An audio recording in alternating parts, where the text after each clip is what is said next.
Hello and welcome back to the Bird's Eye View podcast. We are here today to tee up the 2025 American League Championship Series, which is between the Toronto Blue Jays and the Seattle Mariners after 15 innings in Game 5 against the Detroit Tigers. A marathon game. They have to call upon Luis Castillo, Logan Gilbert, just a ton of pitchers to get through the division series to advance to play the Blue Jays. I'm your host, Zach Worden, joined as always by Jori Negin-Shecter. And Jori, how are you feeling about the Seattle Mariners against the Blue Jays? Here we go. Some revenge perhaps in the cards for 2022. The storylines write themselves. Can the Jays fend off Cal Raleigh, noted Blue Jay killer? Will the Blue Jays' hot bats be able to match up with the incredible starting pitching of the Seattle Mariners? How will the 15-inning marathon affect said starting pitching? They have to go to a number of those guys tonight. It's going to be an extremely exciting and incredibly fascinating 7-game series between the Seattle Mariners and the Toronto Blue Jays. As a Canadian baseball fan, I don't think you could have drawn up a much better ALCS. Obviously, Detroit is kind of right there in that conversation as, a border city that, has its fair share of Canadian influence. But, the Mariners kind of the Pacific Northwest, you get the Blue Jays invasion every year. They have Josh Naylor, they got Matt Brash, like really exciting series. And I think the storylines are going to be really cool to kind of follow as they play out. I think obviously that starts with what's going to happen in game one, because, as we said, 15 innings. And, before we kind of like get deeper into the series, I mean, like that game, how about Tarek Skubal? Like, man, like that guy, incredible stuff. I think, we kind of talked that you would lean Tigers on paper going into the series. And, I think Skubal being like the entire Tigers pitching staff, like kind of plays a part into that. But I mean, incredible pitcher. And it's amazing that the Mariners won 4 times this season when Skubal pitched against them. Yeah, and I mean, tonight, a little bit of the Tigers kind of beating themselves, pulling him after 99 pitches, really shocking. I understand, Yeah. matchup wise, the eventual hero, Polanco, obviously had some success against Skubal, but a bit of a self-inflicted wound, and it kind of costs the Tigers in the end. 15 innings on, though, I think the bigger thing is probably the offense, but I mean, keep in mind, the Mariners couldn't score either. And that's, I think, going to be a really important thing to keep tabs on with this Blue Jays team that isn't necessarily going to be able to outpitch the Mariners, but we'll see about the hitting if, despite, Raleigh in theory being the best player in the series, if the Blue Jays are able to take advantage of a team kind of sputtering a little bit here offensively coming out of their showdown with the Tigers. Yeah, 100%. I think that's the theme of the series, right? Was the Mariners kind of not playing up to the standard that they set down the stretch where, they were so overwhelming offensively, and obviously you get the great starting pitching and the bullpen's kind of rolling and all that, and then just to kind of have their bats both go quiet in the DS was a little shocking. I think if you're, going to be honest, it was, basically by the end of the series, I think it was Cal, it was JP Crawford had a nice series, but they were definitely kind of battling it at the plate. So going to be really interesting to see as we kind of get further into this. But at the end of the day, they used 7 pitchers in that game, which is less than the Blue Jays used in Game 4 of the ALDS. But when you got to turn to Logan Gilbert for a couple innings out of the pen and Luis Castillo for a full inning and a third there to end it. It's going to be really interesting to see how things roll out in game one. And I mean, just setting up the stakes, you mentioned 2022. That was obviously the first time that these two franchises had met in the postseason. So, the Blue Jays trying to get a little bit of revenge for that. The Mariners haven't ever played in the World Series. The Blue Jays haven't played in the World Series since 1993, obviously. So a little bit of history on the line here. As far as the stakes go, before we kind of really dive in, I mean, how do you kind of feel? Or how cool is it to at least get to see like these two franchises play in this spot? Yeah, I think it's really exciting. It's a change of pace. Baseball's been dominated by a couple of franchises. I mean, obviously the Dodgers and they're still kicking around, but the Astros for so long and the Yankees and the Red Sox and all the big, regular players. You've got two squads looking to make it to, I mean, you know, making it to the ALCS for the first time in a decade in the Jays case, and since 2001 in the Mariners case. And then you talk about the World Series, and we're talking about neither of us have been alive to see either of these teams in the World Series. Mind you, one of them has never been there. But, the expansion cousins and, that narrative will also be a factor. Just because we were bringing it up earlier, I've just pulled up the stat here. I just have it open. Mariners hit 207 with a 634 OPS in their series against the Tigers. And that's against Tarek Skubal. And I mean, they had some good pitching, but I wouldn't necessarily say anybody of, maybe the Mariners had, or rather the Tigers had the best pitcher in the series. The Mariners probably had the second through sixth best pitcher in the series. Yeah. So, at that for the Mariners, it's going to be really interesting to see exactly what happens against the Blue Jays. The other thing also I think is going to be worth keeping an eye on, of note, neither George Springer nor Bo Bichette will be playing shortstop or center field, respectively, in this upcoming Blue Jays Mariners series. Just something to note. How times have changed in a short period of time. Great segue by you there. We can kind of move into some of the roster conversation. I don't think we're going to go as long as we did in our ALDS preview and kind of debating the 26 guys that you're going to see on this roster. But obviously, the number one topic is going to be Bo Bichette, and this episode's going to come out on Saturday morning. So there'll kind of be a more official announcement or probably some more news around how the roster is going to unfold by Sunday. So, we don't have to like completely dive in, but I mean, Bo Bichette is going to be the number one topic. Obviously, putting him on the roster, I think you do it if you feel like he has a chance. It's exactly the same thing that I said in the DS, but if he has a chance to be ready for a game four, a game five, a game six, like it's kind of worth the gamble there. And I think, we see the video of him lightly running on the field today. We'll put it that way. You Um, know what? He was running in a circular pattern around the bases. and That's there all you can was ask for. no knee brace on. I said he's practicing his home run shot, so Exactly. you gotta have that ready to go for October. Bo, I think you add him to your 26 man roster if you can.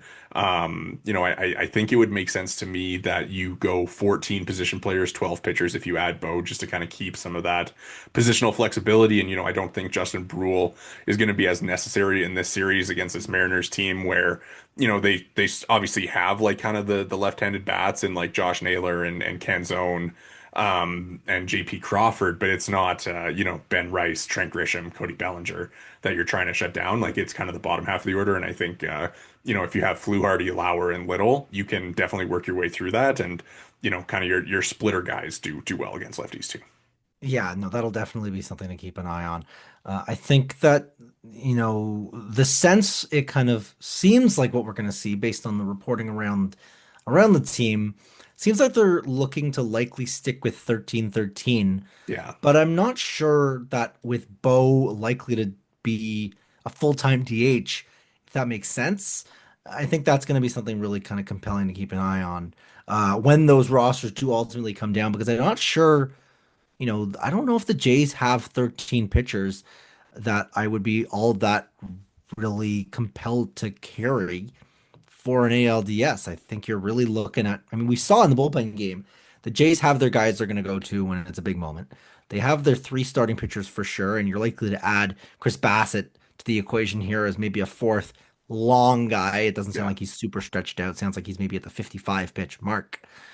But, to me, I would be pretty surprised if they didn't go 13-13, but I am personally surprised by them choosing to make that decision. So what we would do if we were running the Blue Jays is we would go 14 and 12, I would imagine. And, that choice would be, it sounds like, Bo Bichette comes on for IKF, or sorry, not for us, but for the Blue Jays, it sounds like it's going to be Bo Bichette for IKF. And, Santander had kind of crept in that conversation. But I think, just kind of the threat that he poses is worth having in the lineup. And then, you probably just swap out Bassett or Scherzer for Justin Brule.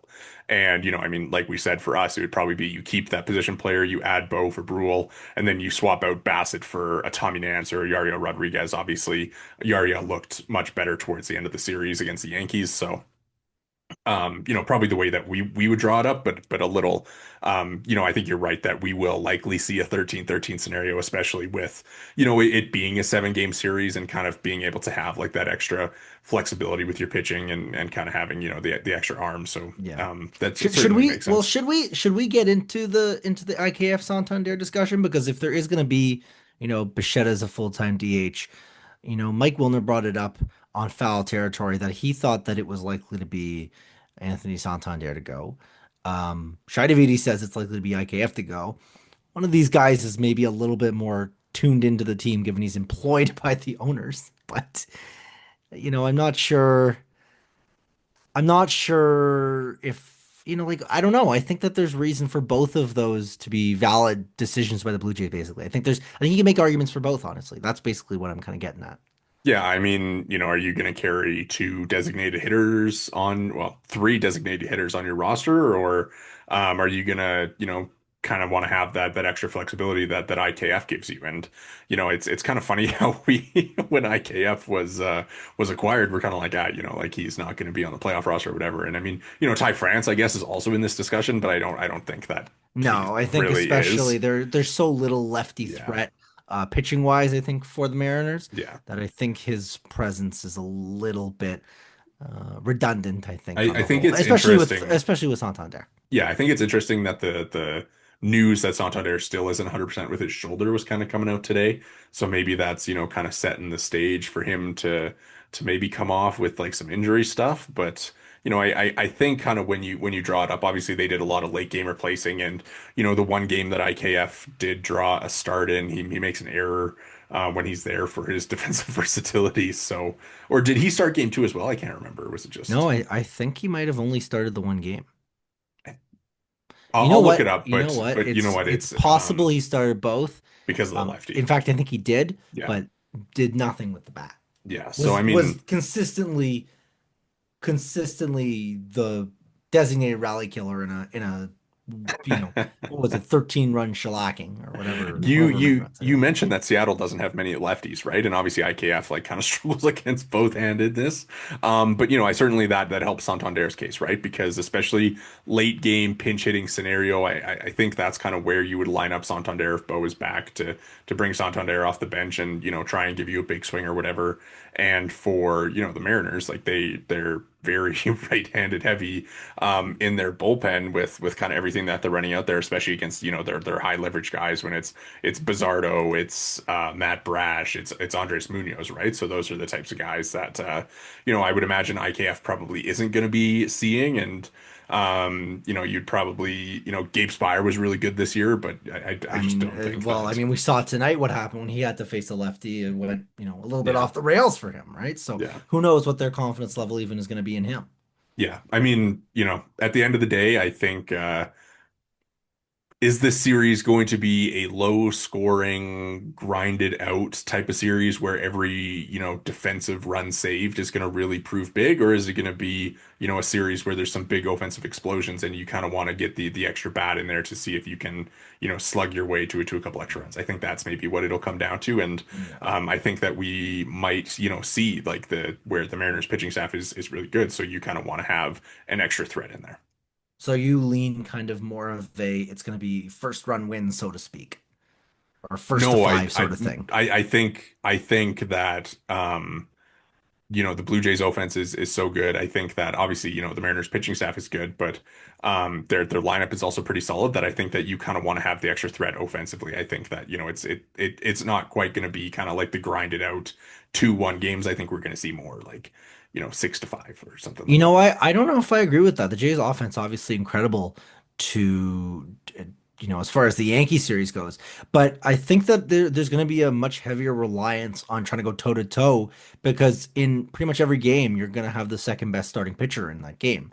The offense is obviously going to have to do its part, but it's going to be a lot of asking your starting pitching to meet the moment against a really good opposing starting pitcher. So to me, I feel like, if the Jays can get into their bullpen, it might change things dramatically.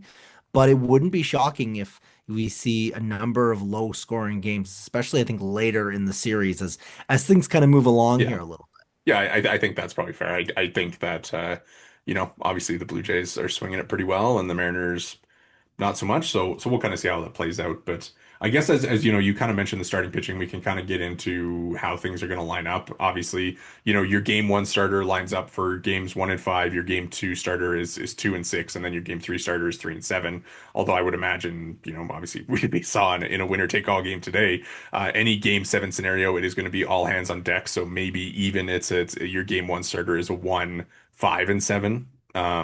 So for the Blue Jays, I mean, certainly, obviously, the getting the job done against the Yankees early helps you with that. Kind of line that up. Gosman, Savage, Bieber, I would guess, is probably going to be in a similar order.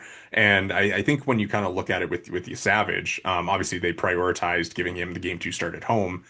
Game six is also at home, so I figure that there's kind of some conversation. Who do you want game one and who do you want game two? To me, I think that it lines up, for them to go Gosman, Savage, Bieber, and then Bassett game four, and then bring back Savage for six and Gosman for five. Yeah, I understand that. I also think there's going to be a difference here. I think that the hostile environment of Yankee Stadium is not going to be the hostile environment I mean, it of was pretty T-Mobile. pretty bumping today. It was pretty bumping, but I think there's going to be a much larger contingent of Blue Jay fans because it's always a Blue Jays invasion. I think that's going to be a huge factor. I think obviously it's going to be a hostile environment. It's going to be a playoff environment, and being on the road is not going to be easy for you, Savage. But I think that you have some flexibility here if you do want to get him out there on the road. I think that you're going to have the opportunity to do so if you ultimately feel he's your best bet. I don't know if that means shuffling things around where maybe you try to, squeeze in Bieber in game two and try to get him the friendly confines sort of situation. But I think that there's merit to protecting him from Yankee Stadium. T-Mobile does not have that same reputation. Yeah, no, 100%. So you're starting Savage in game one? I think I'm still going Gosman one, but I think that you're not locked in to game two, you Savage. I think I'd like Gosman one because I think I'd like the opportunity to go to him, for game Five. seven if need Yeah. be. Game five is always going to be always a critical game. And then obviously the all hands on deck stuff. But I think game one and game five are both so critical. But I think for you Savage too, like he's a guy that's probably going to be a lot more comfortable. That would have been his first playoff start on the road, right? And it still will be his first playoff start on the road, but at least he's been in the building for postseason baseball Yeah. away from Rogers Center. I think that there's, you can't protect him from the road for his entire career. And sure, in his rookie year. Eventually, he'll have to make that start. Eventually, hopefully, it's as early as this series or next series, or if it's next year, it's next year. It'll come sooner than later. You can protect him. You can work around that schedule, but I think that it's a much more attainable challenge to ask him to go into T-Mobile and ask him to steal a game on the road. Yeah. I think game one is actually going to be like very, very important for the Blue Jays. Obviously, you're going to have an advantage over this Mariners team that's probably, sitting on a plane right now to Toronto, or at least, kind of heading in that direction. And for them, the Brian Wu conversation is going to be really interesting if they're able to bring him back. Obviously, Kirby, Castillo, and Gilbert all pitched tonight. Miller pitched in game four, so he would also be kind of coming back on short rest for a game one scenario. So I think that when you're kind of looking at it, you really do want to take advantage of that. And I think Gosman is probably the safer option, I guess, to kind of, really kind of give you that solid start to the series when you are going to have like a fatigue advantage against whoever the Mariners run out there. For what it's worth, and this is not a betting podcast or anything, but most of baseball, I think, had the Mariners favored. I think of Fangraphs, and they've pretty consistently had uh, the Mariners as the favorite to make it out of the American League, and I imagine that's probably even still the case unless it accounts for pitcher fatigue. That much I don't know. But I mean, I look at these books, and the Jays are actually favored to win the series at this point, Yeah. which is a change in basically how the consensus has been for the last 2 or 3 weeks, honestly. Well, I think when you look at how the division series played out. Like the Blue Jays were just so overwhelming, right? And they probably changed a lot of like minds and narratives and everything about their style of play and everything like that. So I think when it comes down to that, we'll get into like picks later, which kind of ties into that. But one thing that I did want to do this time that we didn't do for the ALDS is kind of like go position by position and kind of break things down as far as who we think has the advantage. And obviously, we can kind of start with the starting pitching where it's going to be Kirby, Castillo, Gilbert, Miller, or Wu. I would imagine Wu, or if Wu's back, Miller moves to the bullpen. Miller probably works in relief behind Wu, if that's, kind of obviously with Wu coming back from injury. And then for the Jays, like we said, it's Gosman, it's Savage, it's Bieber, and it's probably Bassett. The bullpen game for a game 4, game 4 would be your middle game on the road. So you don't really want to run out, a bullpen game in the middle of a 3-game series, right? So, I think Bassett makes sense there. And then, so that would probably be your 4. I mean, for you, I mean, that group of 9 starting pitchers, like, is a pretty strong group.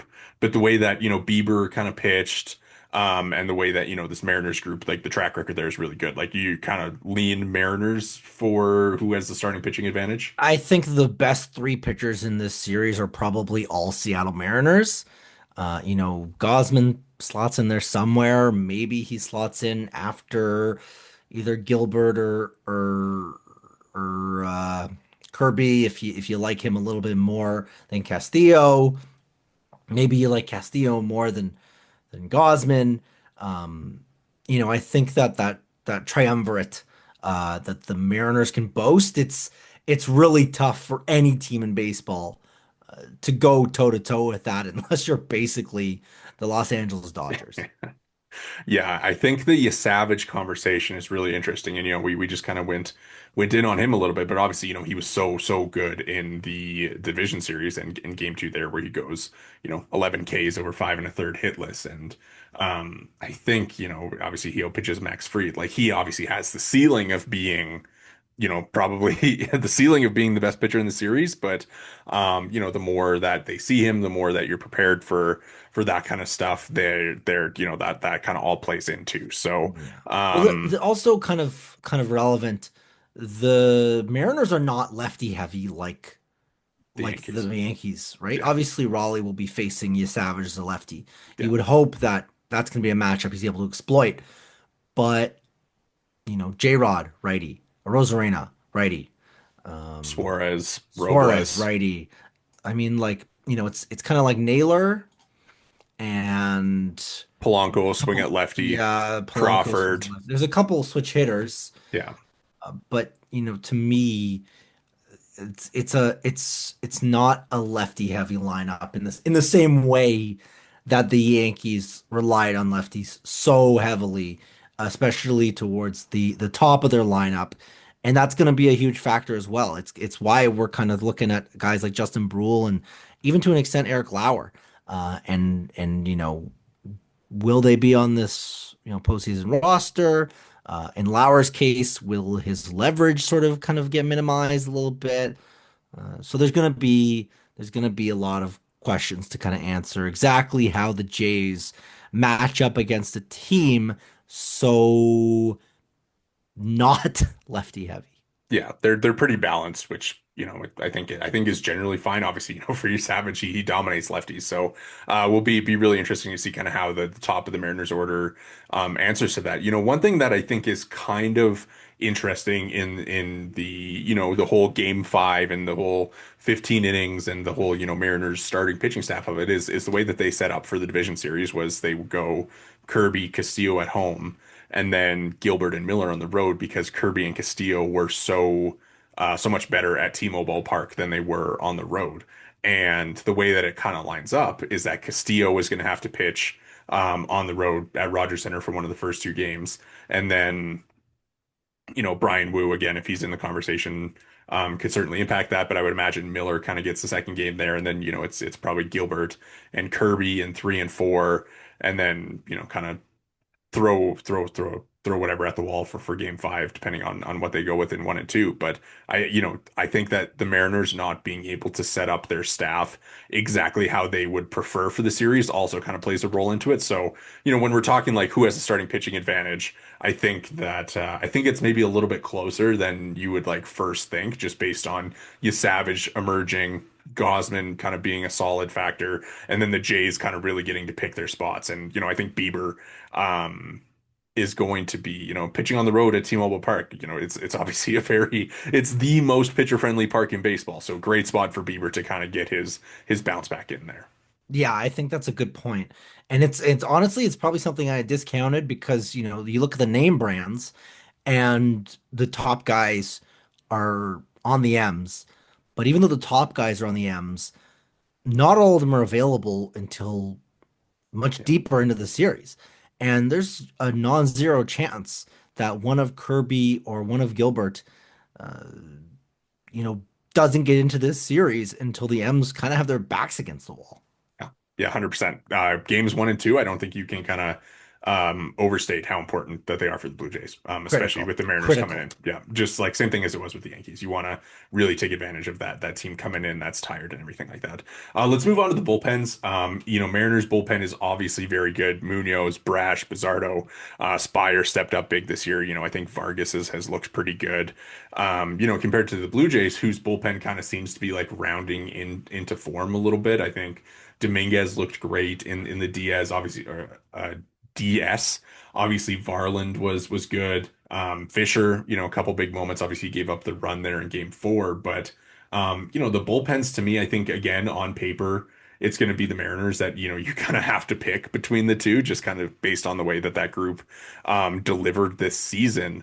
But I mean, kind of when you're looking at the way that some of their starters might not be able to work deep coming off the series. You're getting into, Luke Jackson and some of these other guys down the list there. I mean, like, how do you kind of feel about the two bullpens entering the series? Just something to keep an eye on when we're talking bullpens here. This, don't take this for gospel, but the Jays in their series, by the looks of it, had a 6.3 ERA, it looks like, from their relievers. Now, that doesn't include, uh, Louis Varland, all of his ties, his opener role. But, compared to what the Mariners got out of their bullpen, they got a 4.33 ERA out of their bullpen. This is a Jays team whose bullpen, mind you, got tagged a lot in garbage time and Yeah. outside of that garbage time was really good. But even in game three was just okay. And, in game two, some of the lower leverage arms kind of started to sputter a little bit. And, even in game four, Hoffman comes in and still gives up a run, right? The bullpen advantage definitely, I think, goes to the Mariners. But at that, it's a lot easier to take that bullpen advantage away for the Jays because if you're leading, the bullpen factor becomes so much less dramatic. And, to me, the offense, and not to skip right over the bullpen, because obviously, Munoz, I think, is probably the best reliever in the series. Then you're maybe looking at Varland and, there's other guys on the Mariners with some talent, Matt Brash, obviously Canadian content, but uh, not a group that's necessarily stocked to the brim the way that the Yankees was. And so to me, the Jays offense will have the chance to basically neutralize what's going to be and has been a really effective bullpen for the Mariners. Yeah, yeah. I think again, you look at it too, right? Like these guys were just like put nose to the grindstone. Bizardo pitched every single game of this division series, and when you kind of look at it, I think that the Jays like you just got to take advantage of it early, right? And before they can like try and grab those guys some rest. I'm sure. Even Munoz, right? Like this is a guy who in the regular season is like 98 to 100 with his fastball, and in this series it was a lot of 96s. So funny He in was fighting. Even a slider was down a yeah, number of ticks as well. yeah. This is a guy that absolutely was fighting it. Yeah, so I think, there's certainly the Mariners bullpen in the regular season was really good, but I think that there's probably going to be a little bit of, playoff fatigue coming there, and it'll be interesting. I mean, again, like if you're giving it the advantage, like I'd still probably give it to them just based on, the Blue Jays bullpen was solid in the division series, and obviously the game four bullpen game like kind of gives you confidence. But yeah, it's going to be an interesting battle. I think the starting pitching one obviously is going to get the headlines, but this is kind of like a group of two bullpens full of unheralded guys like beyond the closers. And it'll be kind of be fun to see like who emerges as like the go-to relievers in this series. Yeah, for sure. And I mean, we kind of know a little bit. The Jays are going to continue to ride Louis Varland. The Jays are going to continue to ride Sir Anthony Dominguez. The Jays are going to continue to give Jeff Hoffman the opportunity to close baseball games. Maybe not ride him, uh, but and then with the Mariners, I'm sure for them it'll be the same where Munoz is their guy, and then Spire is their lefty guy, and Bizardo will get some big innings. Like it's gonna be some good arms, and it's gonna be very obvious arms for those leverage situations. Yeah. Let's just instead of doing like the infield outfield, let's just do groups of offenses. I think as we said, the Blue Jays obviously coming off like a historic offensive ALDS, and the Mariners are coming off a series where they really struggled against that Tigers pitching staff. When you kind of line it up, obviously, some really big names: Cal Raleigh, Julio Rodriguez, Josh Naylor, Geno Suarez, JP Crawford is has been a traditionally very nice offensive piece for them at the bottom of their order, and then for the Jays, obviously it's Springer, it's Vlad, Kirk, Varsho, Ernie, Bo if he's back. Like it's going to be a bunch of really interesting names. I mean, for you kind of lining up the two offenses, I mean, which one do you, I mean, like, I think I know which one that you're going to say that you like better, but why do you kind of lean one way or another? All right, I'm trying to find the stat, and I'm not sure where I saw it. And I wish I did because I don't have the numbers in front of me.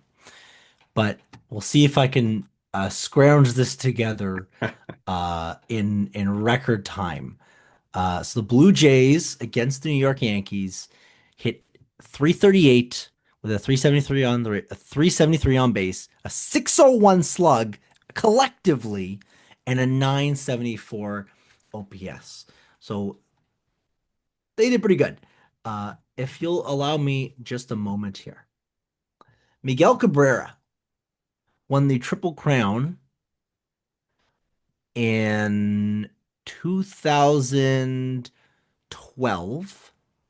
He had a 330 batting average. Sorry, no, he won the Triple Crown in 2011 he won the Triple Crown. Uh, and so, did he win when did he win the Triple Crown? No, it was 2012. Sorry. He won the Triple Crown in 2012. He had a 330 batting average, a 393 on base, a 606 slug, and a 999 OPS. So, put simply, the Blue Jays collectively hit like prime Triple Crown winning Miguel Cabrera. If that doesn't tell you whose offense is humming right now, then nothing will. Now, even at that, and again, give me just a moment here to get the numbers in front of me because you know me and my numbers, I love those. The Mariners this series hit 207, 292, 348, 2 with a 634 OPS. So let's see if I can find exactly which Toronto Blue Jays player they collectively hit with because I suspect their name might start with an I and end with an Zaya Kiner-Falefa. Uh, you know what? Actually, I stand corrected. They hit slightly better than Isaiah Kiner-Falefa. They actually hit a lot closer to Will Wagner Yeah, as a team, as a collective. yeah. Blue Jays offense is absolutely murdering baseballs right now. And the Mariners are doing anything but if their name is not Cal Raleigh. Uh, the Blue Jays have a real opportunity if they can maintain their momentum from this Yankee series. If they have prepared adequately and appropriately for the Seattle Mariners, they match up well, then there's a real chance that this is going to be the first Blue Jays team to reach the World Series since 1993. I mean, it's almost outlandish to say, but the offense can and might just carry this team. Yeah. No notes from me. I think that's a good breakdown. Obviously, the Mariners like track record is a little bit better than they showed in that series. So, on the pitching staff to kind of keep them at bay, but we can kind of keep on moving along here. I mean, let's like say, you're looking at some X factors from the series and some guys who you think are going to play really important roles. If you were to give like one Blue Jays hitter and one Blue Jays pitcher, like who are the two that you're pointing to as like key guys for the Blue Jays to win this series that they need to step up. I've got my eyes on Springer because Yeah. he had a good-ish, not great ALDS against the Yankees. I think the Yankees had really kind of prepared against him, executed against him. They really kind of targeted him in a very particular way, and they made him look foolish at times. We'll see if the Mariners are able to really suppress him in the same way. But, the Jays offense did all of this with no George Springer hitting like, MVP candidate George Springer Yeah. and no Bill Bichette. They're going to get both of those guys potentially back this series, which, is likely to offset any potential regression from some of those second tier guys. The offense, listen, no team puts together a 900 OPS over a season. But if we're just talking over a 2 week sample, absolutely, this is a team with the offensive capability, with the depth, and with the toolkit to just rake. So I think there's a real opportunity for this Blue Jays team to be a huge problem for the Seattle Mariners despite their pitching staff. And given the, wonky way that they're going to have to set things up, the offense could come out rolling really quickly. Yeah. And a pitcher for the Blue Jays side. I think Bieber Yeah. is probably a Yeah. guy. I think just the way that the Jays right now kind of have two starters, and it's going to be kind of on Bieber to ultimately kind of right the ship because if you get three starters that are capable of giving you considerable innings and considerable successful innings, it completely changes the series, right? Because right now it kind of feels like Gosman, you Savage, you got a chance to steal two, and then we'll see what happens with the following two games, right? If Bieber's great, if the bullpen has a really strong outing when they ultimately come in for him or in game four, that's going to be just a critical, an enormous opportunity for the Blue Jays. Yeah, I'm gonna cheat on this one again. I'm gonna say Louis Varland and Sir Anthony Dominguez are my X factors. Just for because we're gonna see them over and over again. I would imagine against the top of this Mariners order. Obviously, you've got Randy, Cal Raleigh, and Julio. Three very very good, very productive players. Cal is much more productive against left-handed pitching than right-handed pitching. So it kind of lines up nice for the Jays that you can just deploy a Varland or a Dominguez into that group of three and then not really, worry about having to, when you line up against the Yankees, it's like Grisham, Judge, Bellinger kind of thing, right? Where it's like you have to put a lefty in for Judge kind of in that situation, right? So here though, you can just go righty, and I would assume that is going to be Varland and Dominguez, and I think that they are going to play very important roles. Kind of a shout out to like Dominguez as well, like with the splitter. Of all pitch types that the Mariners saw this year, their second worst production was against splitters. So, I mean, That serves the good Jays well good for the Blue again. Jays. Yeah, That they serves the also Jays well cutters again. was really bad for the Mariners, but their whiff rate was specifically a little bit higher against splitters, and the run value was not very good. So. How do they compare? I don't know if you'll be able to find this fast enough, so I'll riff a little bit here, a little I actually just have for a both moment. both teams up, but I actually want to hear how their fastball compares to the Yankees because the Yankees mm, obviously cream fastballs because of, Aaron Judge is like historic levels of dominant against fastballs this year. And the Jays guy, they're obviously very splitter heavy, but even at that, right? I would be curious, is this a team that mashes fastballs the way that the Yankees did, or is this just not as strong a hitting team as the New York Yankees? Yeah, obviously Savant like breaks fastballs into fastball, sinker, and cutter. But purely against four seams, the Mariners' context neutral run value was 14 and the Yankees was 7.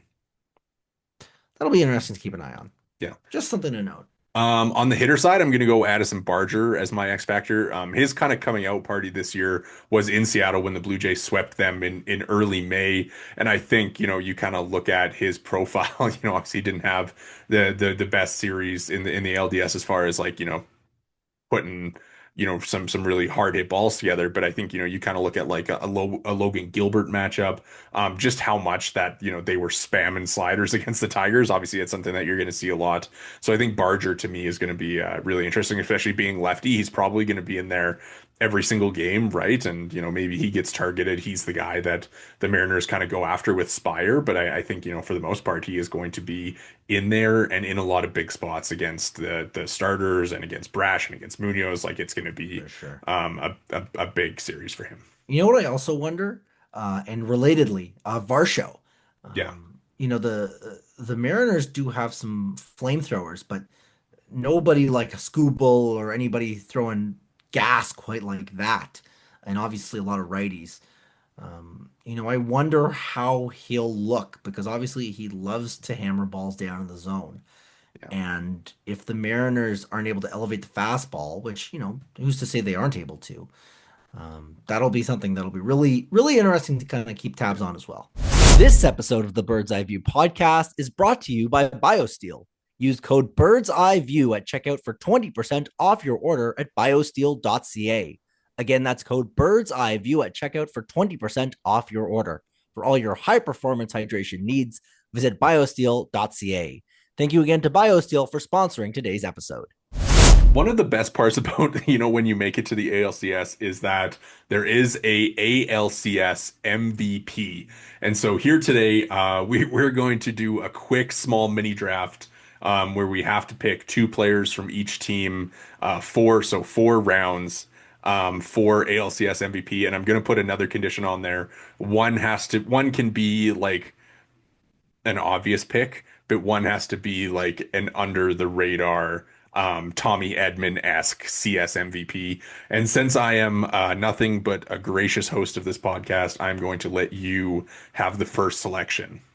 You know what? I'm gonna have some fun with this because I think it's fun to have some narrative ball. I'm not gonna say Vladdy because Vladdy is too obvious to me. My first pick, I think that this guy is going to play a pivotal role in this series because he's gonna have the AL MVP, his counterpart.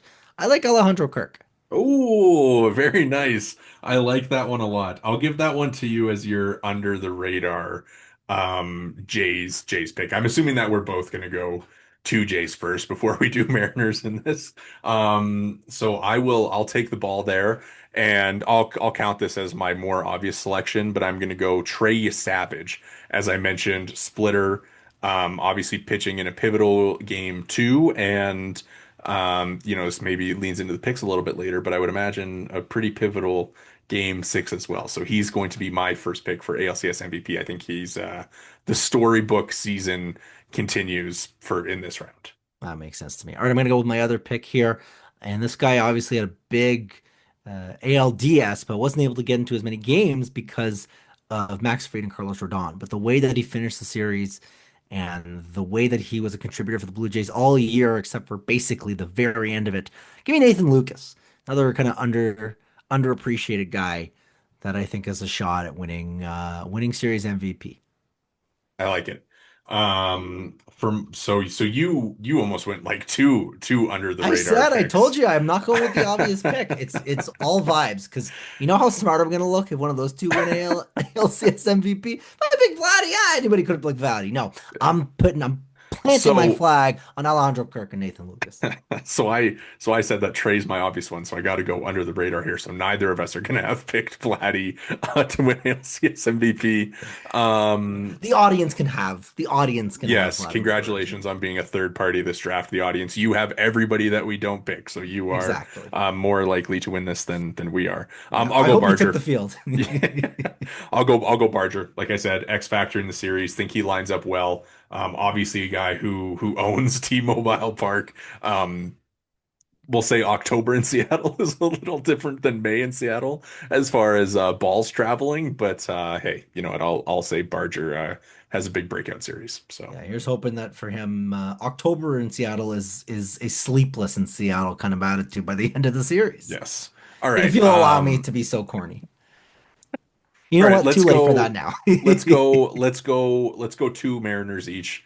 Um, just to, you know, cover all our bases if Seattle, you know, performs well in the series. I mean, who do you kind of would you do you think is going to be like an impact player for them? Yeah, it's gonna be to me, it's gonna be the guys that are, it's almost so obvious to say so. And I'll just bang out both of them. And if you wanna overlap by any means, it's the Mariners at the end of the day. I'm thinking J-Rod. Okay. Had a not an amazing series. Feels like he is due to contribute. They call him a second half player. We are in the late stages of the season. Now would be a good time for him to live up to that moniker. And the other guy I'm gonna say I'll give Polanco some love, Yeah, just he had a because I great think series. that he had a good series and he's gonna be hitting from the left side a lot. This is a guy I think that'll be a thorn in the Blue Jays side this series.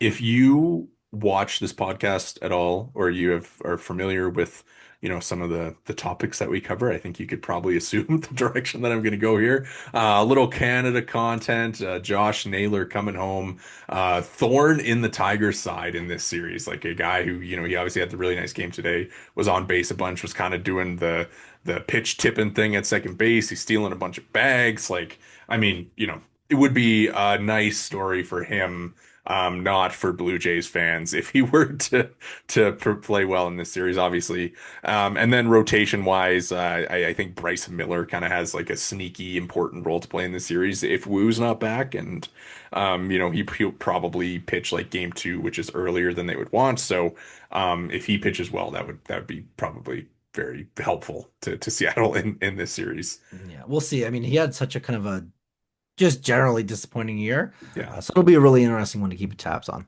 All right. Before we kind of wrap up here, I mean, you know, kind of looking at it, we kind of talked about like some of the advantages that the Blue Jays have. Obviously, you know, you feel good about their offense, you feel good about how they line up generally. But I mean, single concern for you, that is the you know, what are you most concerned about with this Blue Jays team? Can the offense keep it up? Because we'll see what happens with the pitching. The pitching, I think, by and large, mostly pitched to expectations, save for you Savage. And, if the offense is still going to be a elite, 800 plus OPS team as a, group, the Jays have as good a chance as any, moving on to the World Series. If they start to dip into the 750, 700, and they get totally stymied, um, this could be a very different sounding podcast in, In two three or days. four episodes. All right. My concern, I'll say, is the home road stuff.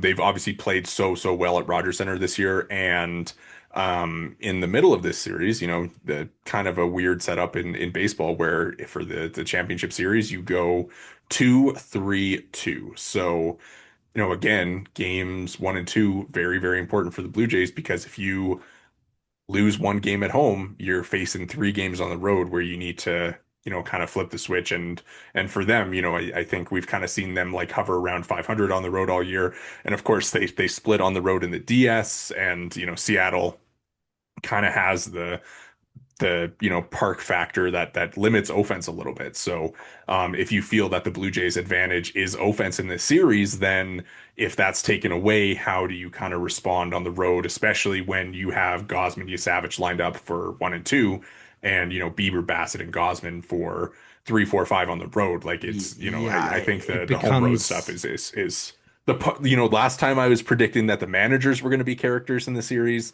This time it's the fan or the parks that are kind of going to be characters in the series. Yeah, and I think that's a sensible it's a sensible conclusion to come to. T-Mobile, like it's literally the cores of pitching almost, right? It's that and Yeah, Petco. We'll see exactly what kind of factor that does play for both sides, really. yeah. Before we make our picks, like, I mean, any other thoughts from you? I mean, I think we kind of covered the offense. We talked bullpen. We talked starting pitching. We talked rosters. We talked Bo. We didn't talk a lot of Vladdy. I mean, I think, he's a very important figure in this series, right? Obviously, he did it well against the Yankees and he's played well against the Yankees his entire career, but pivotal for him to kind of keep it up for sure For sure. And he's going to be an important part of any Blue Jays team that makes a run. So certainly makes sense to me in the that he's next going to be a 14 factor. years. Yeah. Exactly. Anything else before we move on to picks? No, let's go picks. I'll let you go first here. All right. Oh, you're gonna let me go first. We're gonna switch it up. All right. I'm gonna Jays in six. I said you Savage, picked him as my ALCS MVP. I think maybe he lines up well to pitch the clincher back at home. I mentioned, kind of the home road stuff where, the Jays have kind of played even on the road this year. So maybe they win the first two and then they go 1-2 on the road and then they come home and finish it off in game six. You know what I think? I don't think you'll even need two hands to count this series. Wow. Jays in five. Wow. They're clinching it in Seattle. So which game? I mean, we'll wrap it up here, but give me a game by game prediction for in five.